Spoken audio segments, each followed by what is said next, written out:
Alors, quelques réflexions d'ordre linguistique à propos de l'anglais some, S-O-M-E. L'anglais some est utilisé dans différents sens.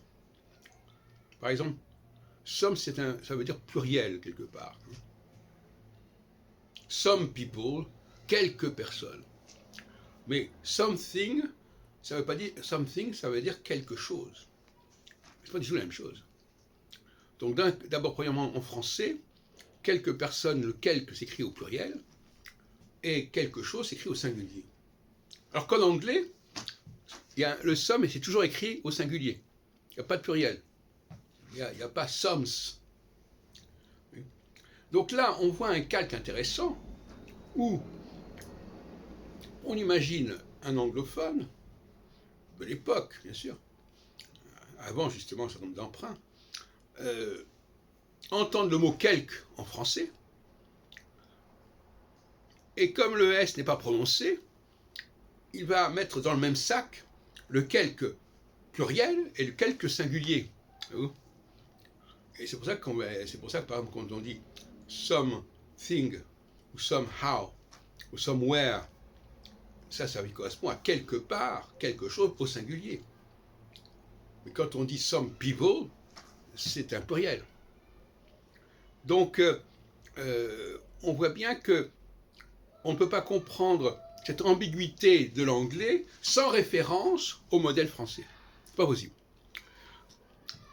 Alors que, évidemment, le mot somme n'a rien à voir avec le français. Je ne veux pas faire un cours sur le calque, mais c'est un calque.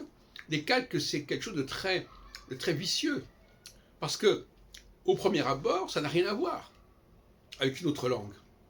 Mais il se trouve que, en réalité, ça n'existerait pas s'il n'y avait pas l'autre langue comme référence. De la même façon que si l'anglais ne marque pas le pluriel pour les adjectifs, c'est simplement parce qu'en français, le pluriel, dans un nombre de cas, n'est pas prononcé. Il est écrit, mais il n'est pas prononcé. Nous écrivons les petits-enfants, les petits chiens, par exemple. Eh bien, les petits chiens, petit se prononce de la même façon qu'on dise un petit monsieur ou un petit chien, alors que dans un cas c'est un singulier, donc là c'est un pluriel. Donc le pluriel français est quelque chose de très particulier, puisque dans bien nombre de cas, il ne s'entend pas. Cela dit, dans le cas des noms, là on vient de parler des adjectifs, dans le cas des noms, il se trouve qu'il s'entend, il se prononce. Alors pourquoi pourquoi on marque le pluriel pour les noms, en anglais, le pluriel à la française? Parce que les Allemands n'utilisent pas le S pour marquer le pluriel. Pas plus d'ailleurs que les Italiens, mais c'est plutôt les Espagnols et les Français. Pourquoi pour les adjectifs, on ne met pas le S, et pourquoi pour les noms, on met le S? Alors, probablement parce que l'adjectif va être collé sur le nom, je sais pas, on peut imaginer ce genre de choses, et que ce fait que, finalement, que je donne l'exemple, c'est les petits chiens.